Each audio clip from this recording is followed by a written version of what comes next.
All right, Pauper set review for Brothers War. Last set of the year, sort of, but probably last relevant set of the year. A lot of really cool stuff in this set. I'm very excited. I'm just going to get right into it. Obviously, I am very hyped for Raise to the Ground. This is a 3-mana sorcery. Can't be countered. Destroy target artifact. If its mana value was 1 or less, draw a card. Wow, a lot going on here. I've read other Pauper set reviews, and people are just kind of blowing past this card. And I get it. It's 3-mana removal. 2 things in Pauper that I hate, getting my shit countered, and Affinity. And here we have Destroy target artifact, can't be countered. So I think this is pretty exciting. So I made a little list of relevant artifacts that are 1 mana or less. We have the artifact lands, of course. Blood tokens, really any artifact token is a legal target. We can blow up their synthesizer. Blood Fountain, probably one of the best targets for this, blowing up an early Blood Fountain so they can't refuel their hand. Mana Silex for Tron.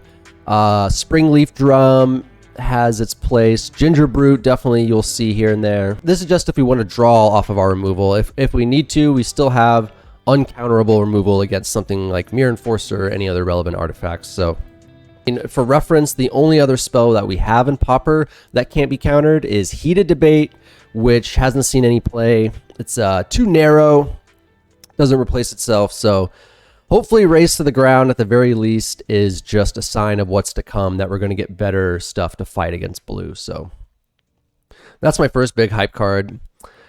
Secondly, let's talk about the elephant in the room, the rather big elephant in the room, Rust Goliath. This is a 10/10 reach trample for 10 mana. Pauper's newest biggest boy. I think this is the biggest creature in Pauper right now. It has prototype, so we can cast it for half the cost and have it be a 3/5 instead. This isn't necessarily a creature you want to be paying a full 10 mana for, but it is a new toy for Reanimator. Reanimator has always been sort of a rogue deck in Pauper. I think this definitely has a spot there, especially because it has reach. There's just not a lot of big creatures in Reanimator strategies that have reach or flying, and so sometimes we can reanimate a big dude, but we're just getting killed in the air anyway. There is one Reanimator deck in Pauper that uses green, which is Jund Reanimator. It uses green to take advantage of things like Grizzly Salvage and other delve creatures like Hooting Mandrills, facilitated by really powerful cards like Faithless Looting and Exhume. The big synergy here is that these delve creatures synergize really well with the dragon auras.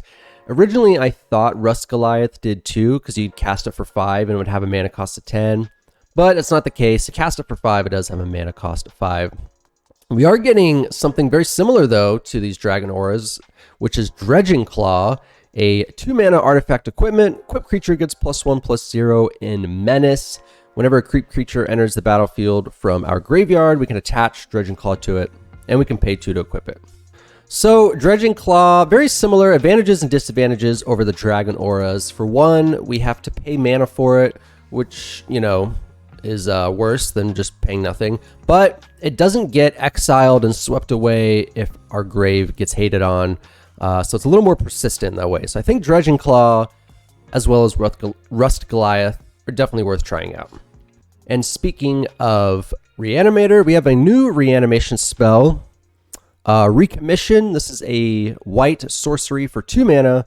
It returns an artifact or creature with converted mana cost 3 or less from our grave to the battlefield. If it's a creature, it gets an additional counter on it. So pretty cool. Another one of those cards I saw that I was like, whoa, 2 mana reanimation spell in white, puts a counter on it. Very exciting, but I wasn't quite sure. I didn't necessarily have an obvious home, you know, where you slot this in. So I was just kind of spitballing with some ideas here. I thought of Soul Sisters. You could use it to get back crucial pieces, possibly a Celestial Unicorn to close out the game. You can use it in a mid-range deck on something like Inspiring Overseer just to get a shit ton of value. Or we could use it on Tethmos High Priest or some other combo piece in some sort of combo deck that uses white. Or we can use it to get back our Soldier Lord Veteran Swordsmith. Soldier Tribal is a big part of the set. Now, none of those payoffs at the common rarity are really worth mentioning, but there are a couple soldiers worth mentioning. So, firstly, Ambush Paratrooper. This is a 1/2 flash flying for 2 mana, and we can pay 5 to pump all our creatures +1/+1. I really like this. It seems like it interacts really well with fairies. Seems like it'd be good against fairies, and paying 5 instant speed as many times we want potentially to pump our whole board in the late game is nice. So I mean, definitely like a good limited common bomb sort of, but might be good enough to see play in white aggro or soldiers. And then Scrapwork Cohort. It's possible that this creature is just too much of a mana investment to be worth it, but maybe as like the top of the curve in Soldier Tribal, or maybe in some sort of mid-range deck, it could work because you are getting like 4 bodies out of 1 creature, which is a lot. So, and it's fairly aggressive. So possible that that could work somewhere. Anyway, moving on to the janky stuff. Mine Worker, Tower Worker, Power Plant Worker. These, if you don't know, are a reference to the Tron lands. Urza's Mine, Urza's Tower, Urza's Power Plant. Much like the Tron lands, we need to control all 3 at the same time for their abilities to get much better. And this is a pretty uncommon effect in Magic. This is more like a Yu-Gi-Oh type thing.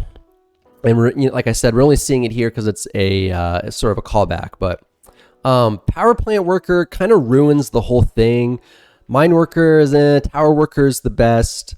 Power Plant Worker just costing 5 really sucks because it means that we're not going to be able to get our other workers online that early, especially Tower Workers. So it's like getting that mana ramp later on isn't nearly as good.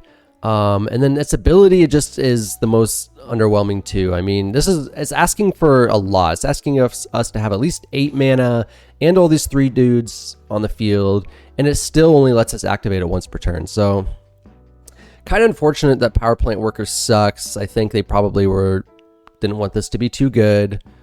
But like it should have been good, right? Because it's Tron, so I don't know.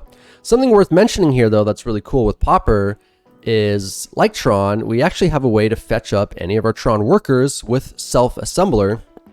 Typically, Self-Assembler is just used in Tron decks to fetch itself, but now we can fetch any of our workers too, so I will definitely be trying out a colorless Tron deck, which I will dub Double Tron, as I'm trying to get all my Tron lands and Tron workers together to get them all online, so that'll be fun, but they should have made these better. They should have made the win condition of it all way better. Because at the end of the day, you're just, you get a big dude that just gets chumped. Like, should have made it better. So, I don't know. All right. Moving on, we have a whole cycle of cards here. There's one of these for each color.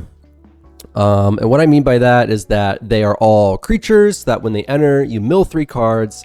Out of those 3 cards you mill, you can grab a card of a certain type that it specifies. If you don't, then you put a +1 counter on it.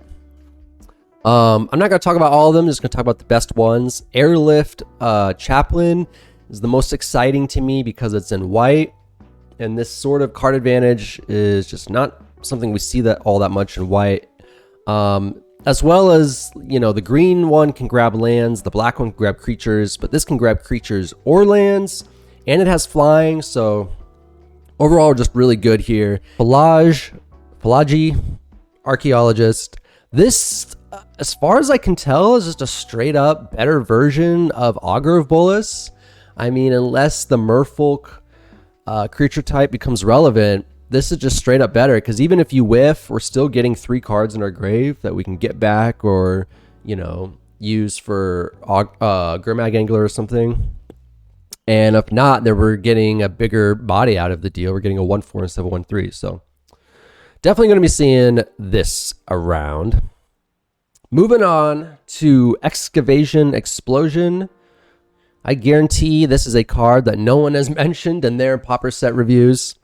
But I think there might be some underrated potential here. When we first look at Excavation Explosion, It seems pretty bad. It's, you know, it's a 3 mana sorcery speed removal spell that only does 3 damage. But it does create a tapped Power Stone token, which is a mana rock. So if we sort of recontextualize this and think about it not as a removal spell, but a 3 mana rock that has a little bit of a limited scope, but can deal 3 damage to any target when it enters the battlefield, that is a lot better. That's a really good turn 3 play for a mid-range deck, you know? Take out a creature, get a rock down, that's perfect. So this would work really well in Big Red. However, the Power Stone, you can't use it for non-artifact spells, so we would have to change it so it's more of an artifact-centric Big Red deck. Just listing cards from this set alone, we're getting a lot of good red artifact stuff. Scrapwork Mutt is maybe the best. I feel like we will be seeing this in Bloodburn / Madness. Seems like it's really good.